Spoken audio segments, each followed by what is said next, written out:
Você está acostumado com aquelas histórias de assassinos em série esquisitões, que vivem uma vida solitária e misteriosa.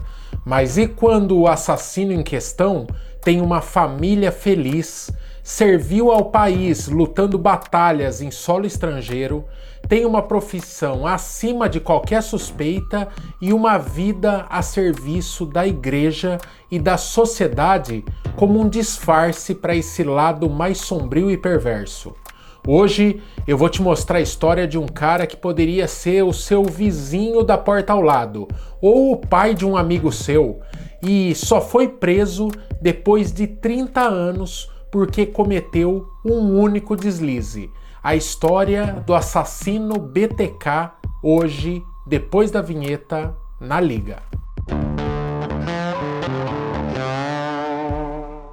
Fala galera, eu sou o Maico, essa aqui é a Liga dos Curiosos. Aqui a gente sempre tá atrás de produzir conteúdo legal para vocês, como esse de hoje, que é um conteúdo delicado e que eu já sei que o YouTube vai tirar o alcance. Então eu dependo de vocês para dar o like e compartilhar, porque eu tenho certeza que vocês vão gostar. Então bora logo pro vídeo, sem enrolação. Dennis Rader nasceu em 1945 no estado do Kansas, Estados Unidos, e foi o primeiro filho de William e Dorothea Rader. E aqui a gente já vai quebrar o primeiro clichê de toda a história de assassinos desse tipo. Não, ele não teve uma infância cheia de abusos nem nada do tipo. Familiares e amigos próximos relataram que ele chegou a ser flagrado torturando animais algumas vezes e furtando roupas íntimas femininas de varais das vizinhas. Mas isso não era algo incomum para os garotos daquela época nos Estados Unidos. Ele estudou na Universidade Estadual de Wichita e depois foi servir o seu país, ingressando na Força Aérea dos Estados Unidos. Com isso, foi participar em missões na Coreia do Sul, Turquia, Grécia e no Japão. Quando ele retornou, ele deixou a carreira militar de lado e se formou em administração. A maior parte do tempo, ele trabalhou numa empresa que instalava alarmes para garantir a segurança das pessoas contra invasões. Vai vendo. A vida profissional dele seguia em ordem e a pessoal também. O Rader se casou com uma mulher chamada Paula Dietz. Com ela, ele teve um menino e uma menina. Era uma família doriana feliz, o típico sonho americano. Aos finais de semana, ele adorava participar das atividades de um grupo de escoteiros. Atividade essa que deu a intimidade com o manuseio de cordas e fez ele aprender a dar nós especiais. Aos domingos, a presença do Rader e da sua família era garantida nos cultos da Igreja Luterana de Cristo, lá do bairro deles. O Rader estreou no crime em 1974, quando ainda estava na faculdade. E o primeiro crime já foi totalmente bárbaro e sem noção. Naquele dia de janeiro, ele vitimou 4 dos 5 integrantes da família Otero, que vivia lá em Wichita. Como ele contou nas suas confissões mais tarde, ele entrou na casa da família durante o dia, amarrou todo mundo, estrangulou os pais e depois os filhos mais novos do casal. O filho mais velho chegou em casa e descobriu todos os familiares já sem vida quando voltou da escola. E esse menino só se salvou porque estava estudando. Mais tarde, nos seus depoimentos, o Rader falou que aquela iniciação no crime foi muito difícil para ele, porque ele nunca tinha feito aquilo e não sabia exatamente como tirar a vida de alguém. Ele disse, por exemplo, que não sabia, nas palavras dele, o quanto de pressão colocar no pescoço de uma pessoa para fazê-la perder a vida. Isso fazia, por exemplo, com que vítimas que ele julgava que já estavam sem vida acordassem do nada. Então, para liquidar o serviço que ele havia começado, ele disse que colocava sacos plásticos na cabeça dessas vítimas. Depois dessa chacina contra a família Otero, a polícia deteve 3 suspeitos pelos assassinatos. Mas o Rader era vaidoso demais e, como a maioria dos assassinos em série, não conseguiu lidar com o fato da polícia estar indo na direção errada.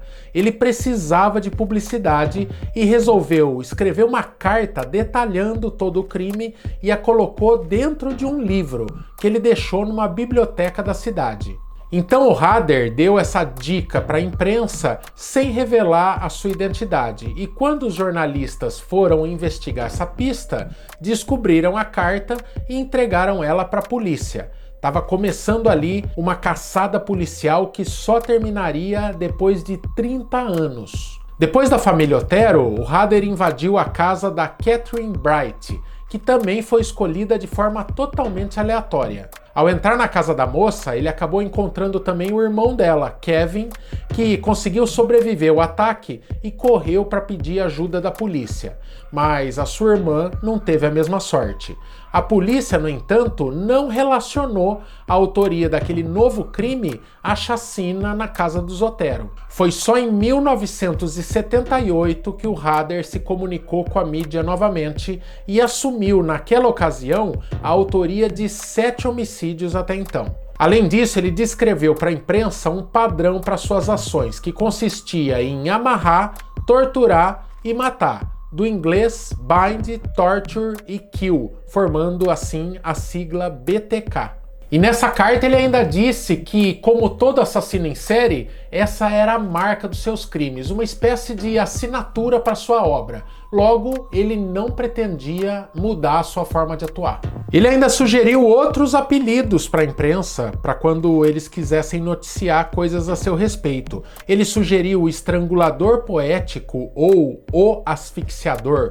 Só que, como ele assinava as cartas como assassino BTK, foi esse o nome que realmente começou a pegar entre a imprensa. O Hader vitimou outras mulheres, uma delas era sua vizinha Nancy Fox, cujo corpo ele fotografou perto da igreja que eles frequentavam. Mais tarde, depois de preso, o BTK disse que, embora as vítimas fossem escolhidas de forma aleatória, ele tinha um método de atuação que era um verdadeiro procedimento a se seguir. Primeiro, ele invadia as casas delas durante o dia, quando elas não estavam.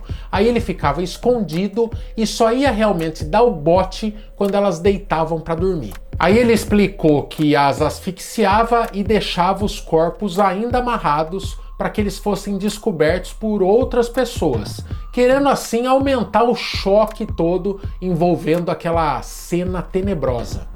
Got her a glass of water, comforted her a little bit, and then I went ahead and tied her up, and then put a bag over her head and strangled her. All right. Was this a plastic bag also? Yes, sir. I think it was, but I could be wrong on that. Okay, you put a But bag. it was something. I'm sure it was a plastic bag. Yeah. You say you put a bag over her head and strangled her. What did you strangle her with? I actually, I think on that, I had tied her legs to the bedpost and worked up with the rope all the way up, and then what I had left over, I looped over her neck. All right, so you used this rope to strangle her. Yes, I think it's the same one that I tied her body with. Além disso, ele fazia umas coisas bem esquisitas. Foram encontradas fotos dele vestido de mulher, com uma máscara, um negócio muito bizarro.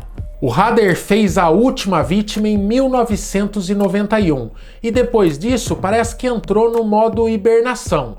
Nessa época, o BTK viveu uma vida normal ao lado da esposa e dos 2 filhos que jamais suspeitaram de toda essa história criminosa. Foi só em 2004, exatamente 30 anos depois da chacina da família Otero, quando o FBI já havia arquivado o caso BTK sem encontrar nenhuma resposta para a autoria dos crimes, foi então que o homem voltou a se comunicar com a mídia. Ao longo das décadas, a imprensa pegou muito pesado diante do fiasco da polícia, que nunca conseguiu pôr as mãos nesse assassino em série. E segundo a imprensa, para os crimes terem parado, só podia haver 2 desfechos. Ou o assassino havia morrido, ou ele havia sido preso e retirado de circulação por conta de outros crimes e, sem estar na rua, tinha parado de atuar. Só que o BTK era vaidoso demais e ele não podia conviver com a ideia de acharem que ele simplesmente havia morrido, ou pior, da imprensa confundir ele com outra pessoa. Foi então que ele decidiu sair daquela toca de anonimato que ele estava para procurar a imprensa novamente. Só que isso levaria ele a cometer um erro crucial. O maníaco passou a enviar pistas para a polícia de diversas formas, todas elas assinadas com um símbolo próprio, que a polícia já sabia ser do verdadeiro BTK. O símbolo, no entanto, era desconhecido da imprensa e da população, então a polícia tinha certeza que estava conversando com o verdadeiro criminoso.